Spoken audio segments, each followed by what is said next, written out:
to another week of Yellow Jacket football. I'm Kate Crenshaw, joined alongside Allen head coach Teddy Keaton. And while the Yellow Jackets did not come away with a win this past weekend, you also didn't come away with a loss. Unfortunately, the game was canceled due to weather at halftime, where the Yellow Jackets were leading Johnson C. Smith 27-20. Coach, I know that's tough when you're winning at the halftime break to not be able to finish that game, but how proud of you for your team performance on Saturday night? I think there was a win. In the second quarter, we scored 21 points. My defense started getting shutdowns. I really was proud of the way they gelled together, the way they came back. They were fighting. Rain delays, all the different things that happen in the game. Those are moments of adversity that we've been talking about, that you got to overcome adversity. When you make a bad play in the game, you got to overcome it. And we also talk about things controlling what you can control. So at the end of that game, you know, when halftime came and Mother Nature took its course, it was like, well, can we control that? No, we can't. So as we all allude to in our locker room, we're just going to go on. We're going to play the next play and get ready for the next game. That game was slated to kick off at 6 p.m. And as your captains were walking to midfield, the referee said, let's head to the locker rooms. Lightning's in the area. And then you didn't start for 90 minutes later. From a coaching staff standpoint, how do you manage your team in that moment when you've built up their momentum leading right up to kickoff, they're ready to go hit somebody, and all of a sudden you have to say, hey, you have to sit here for an hour and a half? Well, that's the things we try to teach them about life. You know, some things are uncontrollable, and again, that's a moment that we can't control. You got to learn how to have mental toughness. I tell them you got to fight through those moments, that things are not always going to go your way, and that was a perfect life lesson to teach. You get there, you're ready to go. We're walking out trying to do the 200 toss, bam, you can't do it anymore. All right, we got to wait 90 minutes. Now, where do you let your mind travel to? Do you stay focused on what you got to accomplish, the game you got to do, or do you let your mind wander and think about, well, it's got to rain and all other things that you can't control? Those are moments we can't control, so we just stay in the moment, keep doing what we're doing, and get focused on what we need to do, and that's what we try to teach them. That matchup against Johnson C. Smith simply ended in a no contest, so there are no stats available. Neither team picked up a win nor a loss on their record. So, Coach, while the numbers might not be available to anyone, it's simply a memory that you and I and everybody else that was at the game will forever share. We look at that contest, your running game was off the charts. I mean, Beau Herrington and Joshua Burley both were approaching 100-yard days on the evening. What was the biggest key for your offensive turnaround from week one, where you had 40 total rushing yards, to week two, you were going to cap 200? Well, I think in any offensive scheme, I think we have to run the ball better. We spent all last week talking about running the ball and using both of our two good running backs, not just working Beau to death. Let's get Burley involved. Let's get involved early. Try to rotate those guys in and let them carry the load and rest each other. And I think Coach Robinson did a really good job of alternating that. They gave us a box that we want to run the ball into, so don't try to force a pass when we got two good running backs. The O-line was doing a good job of getting to the second level. I mean, that's all you could ask, and that's what was clicking that day. And it opened up some passing games where Shamar was able to get him a touchdown out of the situation too, because once you got to figure out what you're going to stop. You know, are you going to stop the run or are you going to stop the pass? We got a quarterback that's very well capable of throwing it. We got 5 receivers that can play with just about anybody, and you got 2 running backs. And I think for the last 2 years we've kind of leaned on Beau heavily, but we've let Burley kind of slide through. It's time to let Burley, turn the dog loose, and we did that, and both of them had a good day. Zeroing in on your pair of sophomore tailbacks in Herrington and Burley, these are 2 guys that grew up in Polk County, Florida. I know you love recruiting the state of Florida, and they grew up just 30 minutes from each other. When you first got your look at these 2 guys, was it on the same recruiting trip with them going to high school a half hour away from each other? Polk County is dear to me. I won my first championship in Polk County. I lived in Polk County for almost 10 years. So I'm very familiar with all the coaches there. I'm very familiar. So they sent their film, and everybody had their guys on. Coach Beau was coached by his dad, Coach Herrington, and Pat sent his son film, and I looked at it, and I always thought Beau and Burley both had potential to play at a level a little bit higher. So I kind of waited to see where would they fall in the recruiting ranks, and both of them kind of fell in my lap. Brought them up, and they came, and they liked it on the visit, and I think we made a deal, and here we are today with the same thing. Burley has been burdened by a little bit of injuries, and he went back in the offseason. I'm proud of him because of what he did in the offseason. He went back, he got a little bigger, he got a little stronger, and when he struck out around the corner on Saturday, I was looking like, oh boy, we didn't unleash the dog in him, and I was very happy. I was teasing Beau in the locker room earlier this Monday, I think it was, he had a stiff on. I said, boy, that weight room is paying off, because last year somebody would have grabbed him by one arm and he would have fell down. But I'm really proud of the run. I'm a running back coach at heart, so I get proud when I see the running backs do well. Well, they're two talented dudes, or as Coach says, they're two talented dogs, right? It's Beau Herrington and Joshua Burley on the other side when we come back after this break on Yellow Jacket Football.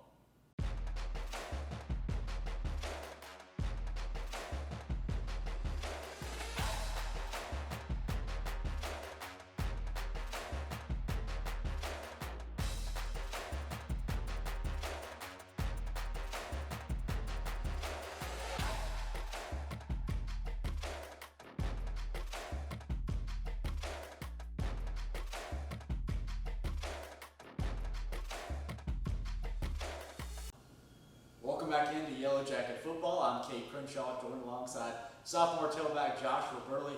Joshua, thanks so much for sitting down with me this week. Let's go back to this past week's game against Johnson C. Smith. It was a breakout day for you. In your sophomore season, you really eclipsed your season total from a season ago in just one carry, a big 55-yard run in the second quarter. It seemed you were in a different gear on Saturday from what we saw as a freshman. What was different for you? I feel like this year, last year I was injured, so I just spent more time with the team. I feel like we were just ready to work. And, yeah.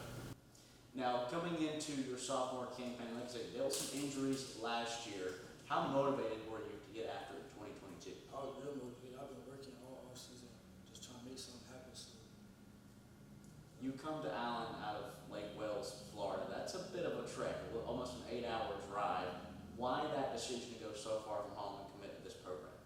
I feel like the coaches believed in me. They gave me an opportunity, so I just came out here trying to make something happen, like I said. How's Columbia treated you so far? It's cool. I like it. It's different from Florida, so it's cool.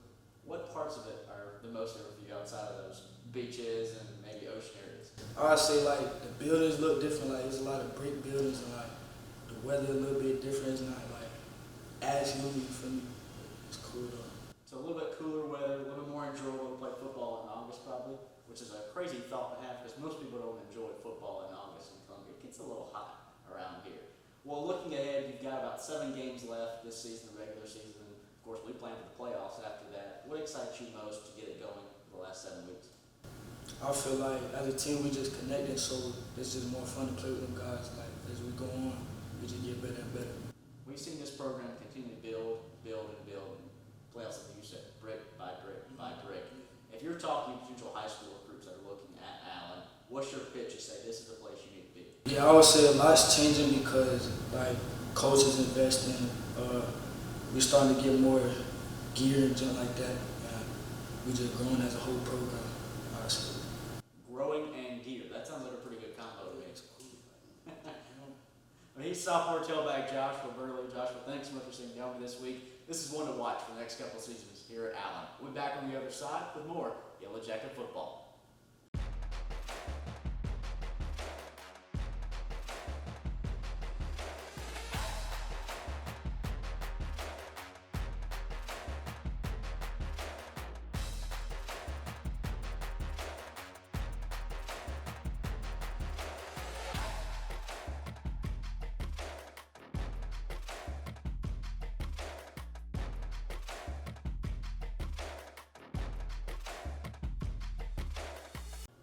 Welcome back into Yellow Jacket Football. I'm now joined by Beau Herrington, sophomore tailback for the Yellow Jackets. Beau, thanks for sitting down with me this week. So far, how's your 2022 season going? First and foremost, give thanks to God.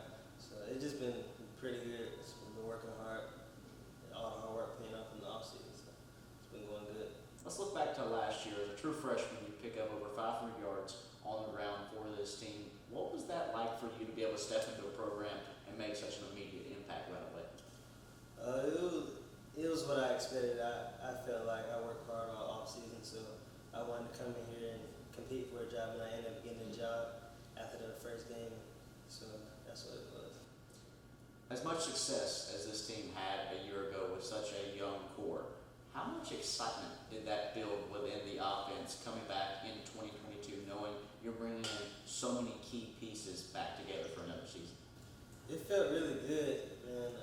We talked about it over the summer. We're just saying we were really good last year. We could be even better this year because that was just our first year playing with each other.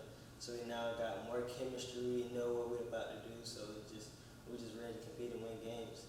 You know, I think oftentimes when we talk to coaches, how good does it feel to have so many starters back and so many key pieces? But from the player side, we sometimes can overlook that. You talk about having more chemistry.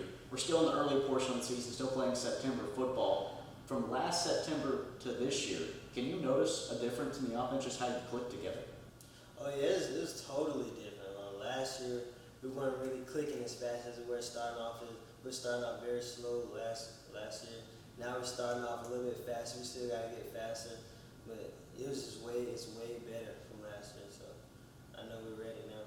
Underway in 2022, the Yellow Jackets have a pair of games under their belt. And Beau, I know you didn't have the start of the season you were looking for at Newberry, but a great bounce-back performance against Jonathan C. Smith. Although the game was called at halftime due to weather, you were well on your way to 100 yards on that night. What was different for you in week 2 versus week 1? Week 1, it was just the first game jitters. I just wanted to get that out of my building. And this week, the O-line was blocking good, getting to the linebackers, and we were just clicking on every phase of the game, and that's what it was. You averaged nearly 10 yards a carry a year ago. Coming into your sophomore campaign, what were some of the goals you had for yourself? Last year I had 500 yards. I wanted to get 1,000 yards this year, more touchdowns. But more important than all, I want to win and go undefeated. Well, have a winning season. It's always good to win, right? Yeah. Well, the Yellow Jackets are well on their way to doing so. You had a great game through 2 quarters against Jonathan C. Smith, leading 27-20 before Mother Nature had her way with the game. You go into this week against Fort Valley State with a sort of the sense of we didn't get to finish that win. Is that still sitting in the locker room as a win was right there and the lightning took away from us? Let's go get it again. Not so much. We trying not to think about it, just trying to get prepared for Fort Valley. We can't really do much about it, so we just want to forget about everything that happened and just go make something else happen this week.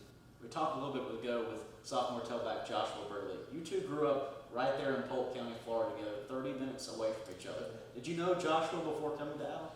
I didn't know him, but I heard of him. We played against each other 3 times. He won the last battle, but I won the first 2, so yeah, that's what it was. 2 out of 3, that's not too bad of a track, right? That's the winning record you were talking about. Yeah. Well, hey, he's Beau Herrington, sophomore tailback for the Yellow Jackets. Beau, thanks so much for joining me this week. Good luck the rest of the 2022 season. We'll catch up more on the other side with more Yellow Jacket football.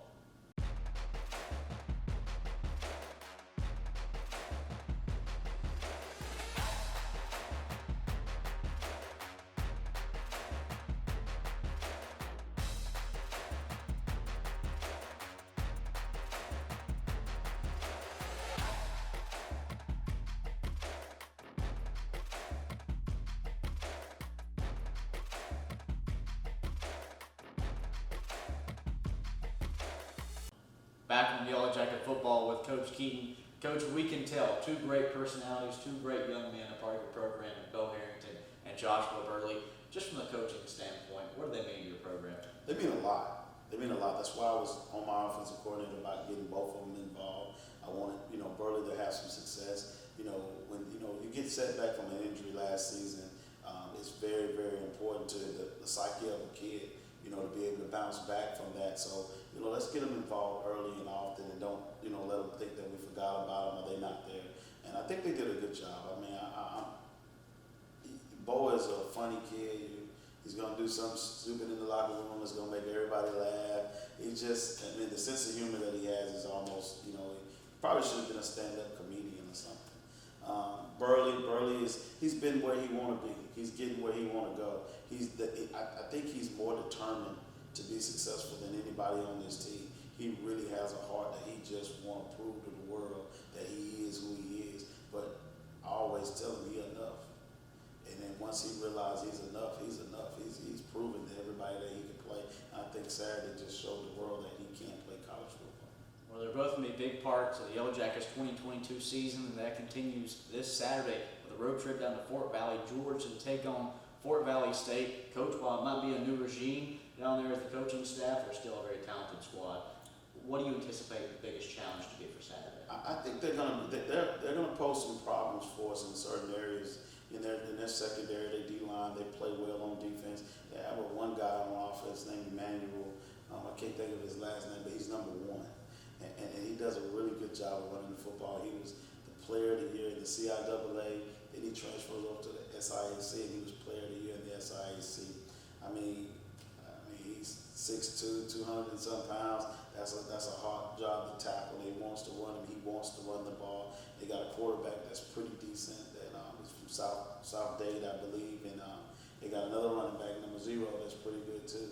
So they're going to pose some problems for it. But I look forward to the opportunity, the challenge.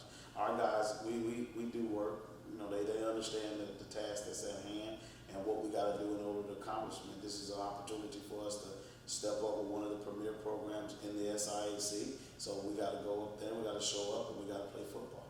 Players like Richard Hayes and Kerry Thompson are really players you're going to count on in a big way to stop that run in the middle of the defensive line on Saturday. How do you watch their seasons begin so far? Oh, they've done well. I think Kerry has matured a little bit more. He's trying to get a little bit better. He had a sack in the game this week. Richard had been moved around a couple positions, trying to figure out where he fits in this puzzle. And I think he's found a comfortable home at D tackle now. I think it's going to be a great day for those guys. They got to come out with the mindset that regardless of what happens, we got to perform at the level we need to perform at. Heading into Fort Valley State, what's the injury report look like for your team? I mean, right now we got some people with little bumps and bruises, but nothing serious that I know of. We should be fine. It's going to be a big matchup this Saturday against Fort Valley State, beginning of conference play. That always takes your team, I think, to a different level from a mentality standpoint. Have you approached anything differently in practice week, knowing that these games are the ones that matter for playoffs? Absolutely not. We talk about playing the next play. Keep moving, the same things we do. We don't make no team bigger than us.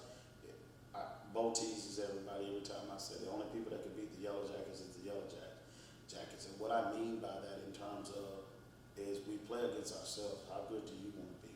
How good are you going to dominate your box, dominate your one-on-ones, and do your job as we coach you to do it?